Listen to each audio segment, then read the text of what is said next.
Welcome to Beyond Flow. My name is Tammy and this is Maria, and we are your hosts. We're excited to be with you again for a new episode. And this time we're going to talk about a subject that's sort of relevant to these days. We're going to talk about the separation of church and state and why that is so important and how it's for our best. So before we get started, I just wanted to remind you to please subscribe to the channel. It really helps us grow, and feel free to share this with anybody that you think might enjoy it. And we look forward to continuing to grow with all of you.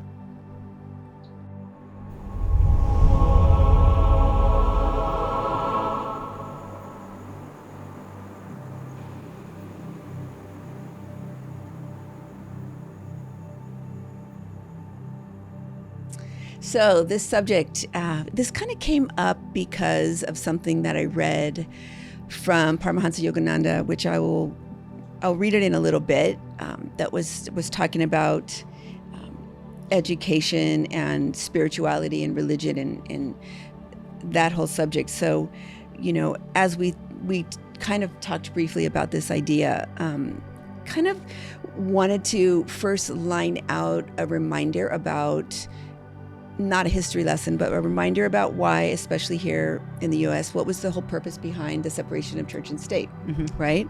So it was to protect religious liberty. It was felt, we're talking about like the founding fathers, that entangling government and religious dogma would lead to persecution, political division, and a violation of conscience, while at the same time ensuring freedom of belief. So before we go any further, I think just looking at that terminology, it's kind of obvious these days that those things are actually happening.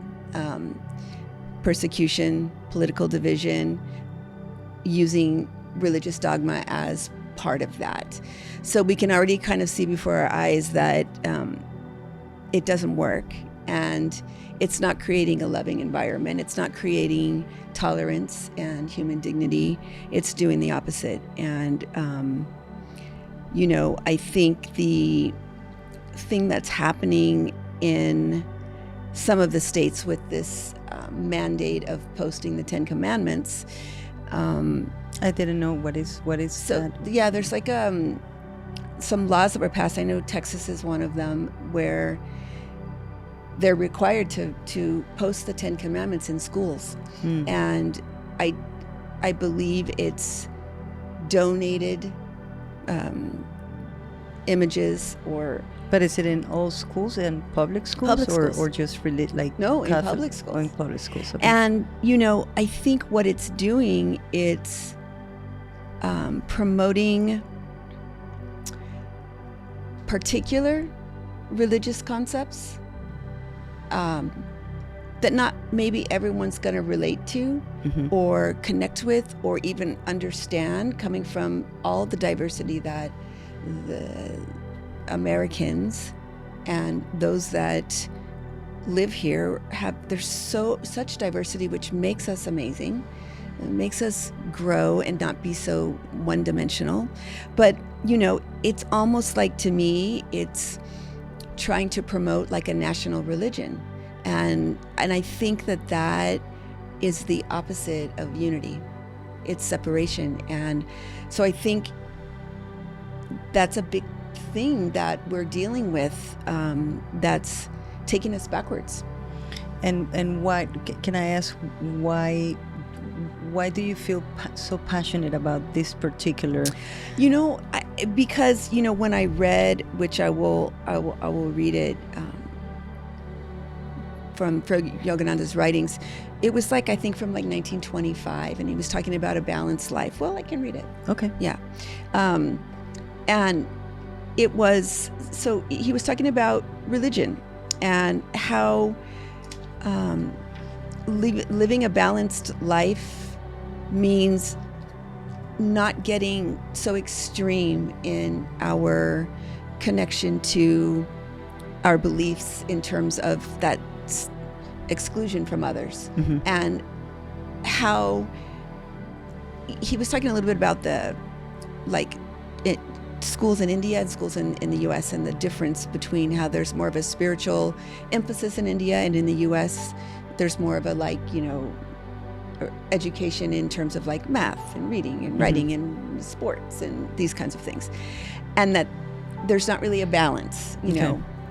So this paragraph was said. So, oh, by the way, this is Man's Eternal Quest, collected talks and essays realizing God in your daily life, volume 1. So this is a collection of his talks, pretty much word for word, and his writings. So I think this one is 1925. So he gave that lecture in 1925. Okay. So this little part says, educational authorities deem it impossible to teach spiritual principles in public schools because they confuse them with the varied conflicting religious dogmas. But if they would concentrate on the universal principles of peace, love, service, tolerance, and faith that govern the spiritual life, and devise practical methods of growing such seeds in the fertile soil of the child's mind, then the imaginary difficulty would be dissolved. It's a great mistake to ignore this problem just because it's seemingly difficult. And for me, it hit me that spiritual principles are probably universal in just about every religion. We're talking about, as he would say, how to live principles, honoring others, treating others the way you wish to be treated, having compassion.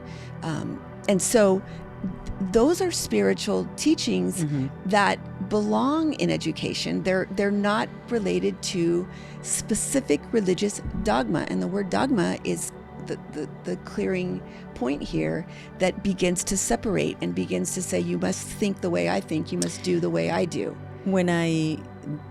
And thank you for sharing that, because it's true. I think that's if we could just, when we talk, I always feel like when we talk about something, it's like I want to talk about not the issue, but I also want to go to the what is the solution, or how can we fix it, But I think that when I was having a conversation with a friend like a week ago or 2 weeks ago, and we were talking about, really the truth is that the reason why the United States, that wanted to be independent from England, it's because exactly that, it's because the separation between church and state. What happens is it's almost like we're falling backwards, because that is exactly what that's the evolution. As a society, you want to separate both, because if you start, then the state starts having a control over. It becomes like a battle, like the both. And then what happens? There's no freedom. There's no freedom, because then I think you said it right, it's the dogma.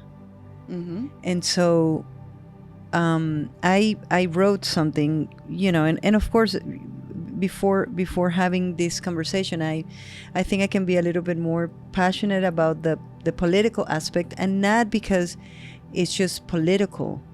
I think there's a problem right now when you use the word political. It's like, no, I don't want to talk about politics. It's not about politics anymore. We can see that we're creating laws that affect the human dignity of another human being, the human rights. So it's not just a political aspect. It's a freedom issue. It's a freedom. It's a freedom, liberty and freedom issue. And exactly. Yeah.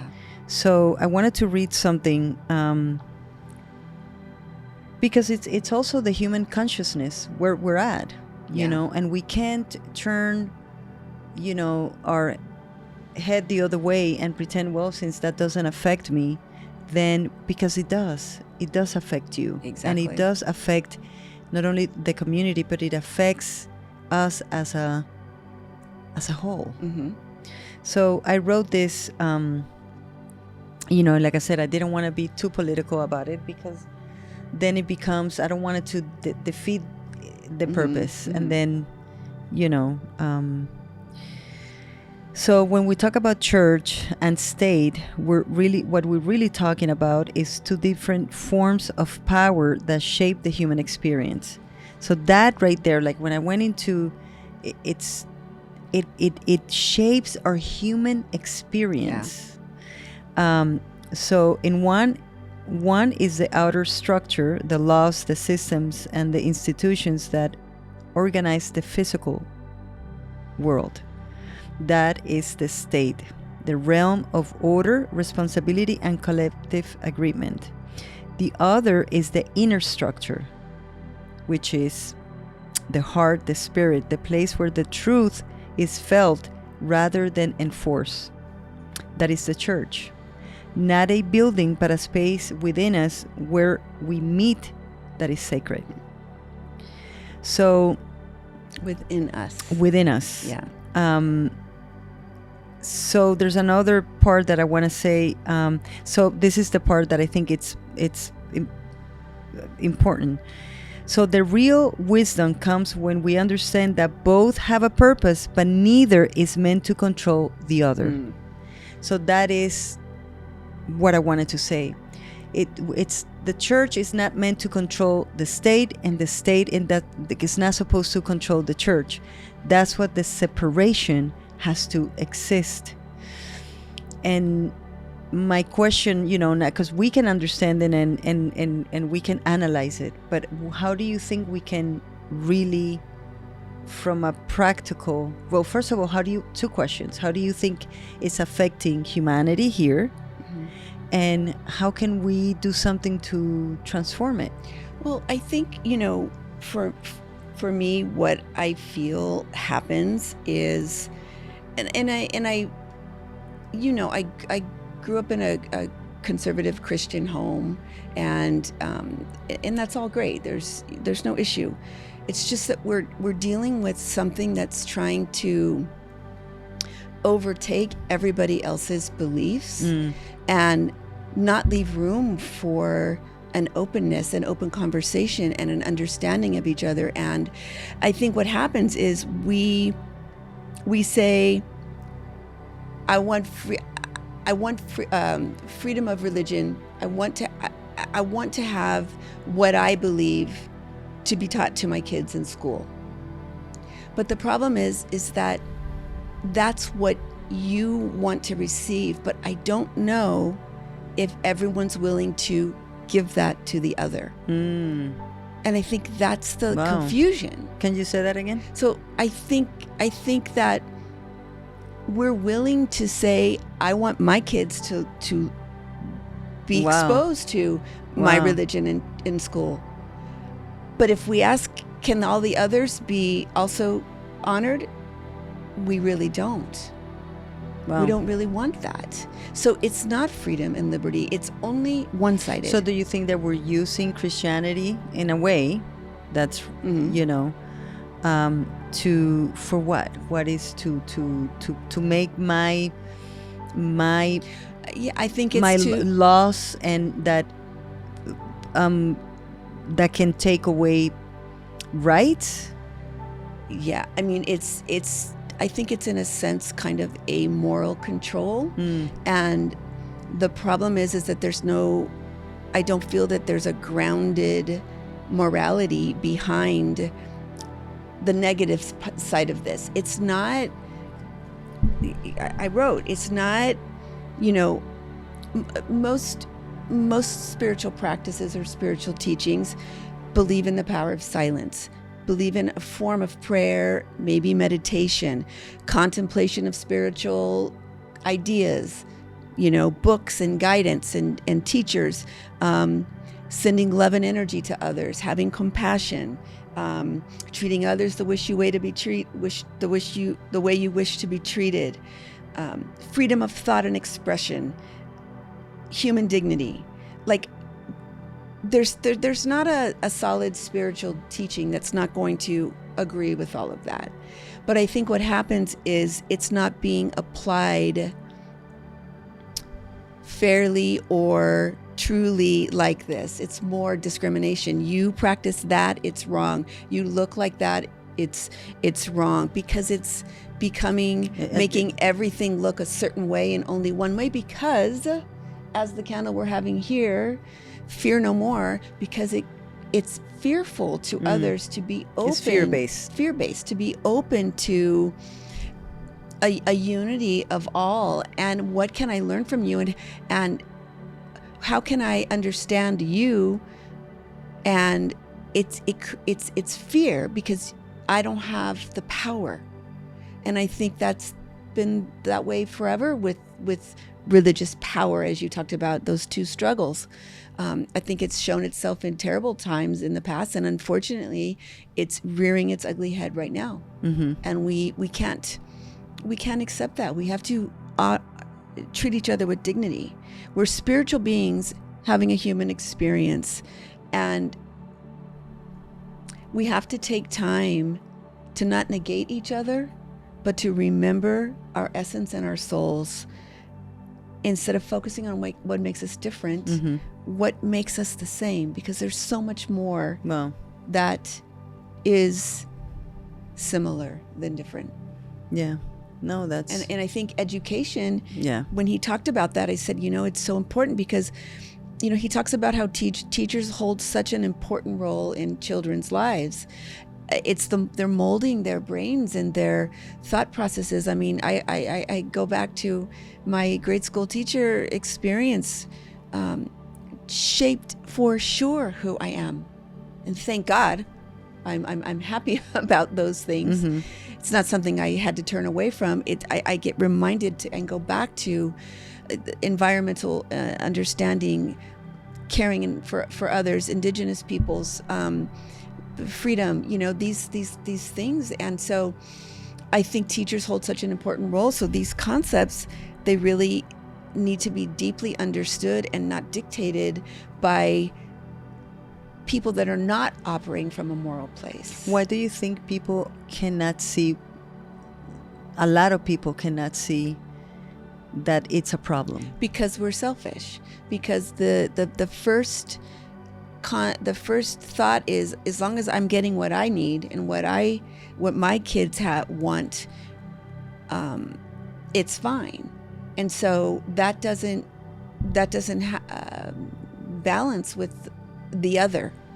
We have to stop thinking about just me and realize that there are no others. We are all one.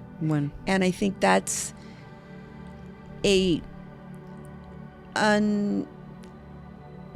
don't know if it's an educated way of thinking or underdeveloped way of thinking, but it's certainly not a conscious way of thinking, and we need to change that. And there's enough people in the world that want to operate from a place of consciousness and a place of oneness, and I think we just have to keep having conversations and keep showing that love and diversity. When you come to Flow Life, you don't see one spiritual concept, you see representations of many different things, because the truth is we can connect to others' teachings for their ideas and their concepts, and breathe those in and feel those and live those and honor those, even if they're not the same exact wording that we're taught in our scriptures.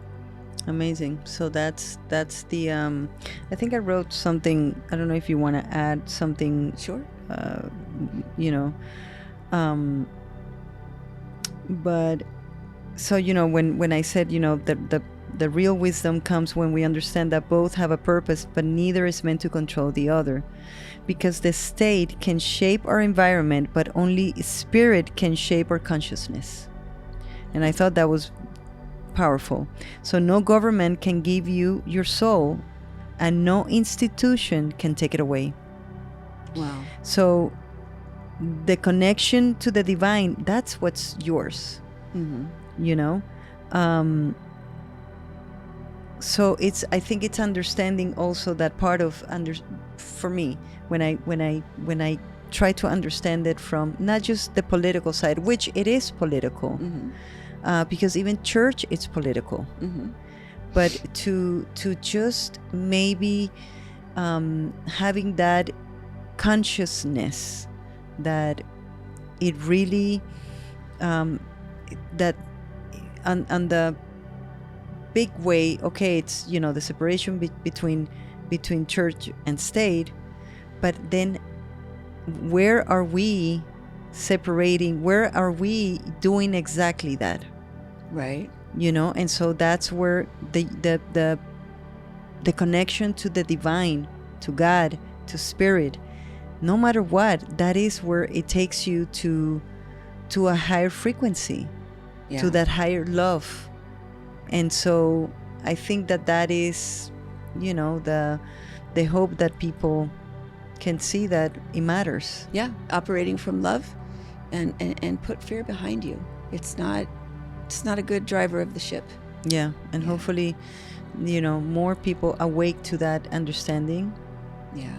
in the way that we elect government officials, Mm-hmm. in the way that we treat each other. And what we're willing to accept and not accept, Mm-hmm. you know? Yeah, and not justify it because of, you know, there's a small problem, so now we can, you know, that gives us the green light to pretty much, Make horrible moral decisions. yeah, and that has a consequence. Karma it's not just go to, you know, it's a collective too. Yeah. And We're in this together. We're in this together. So that's where, you know, hopefully we can, even if it doesn't affect you, it does affect you. And if you see it, then, you know, that's where we can make small changes and really be the change. Yeah. So, Absolutely. yeah, Yeah. That was great. Thank you so much. thank you.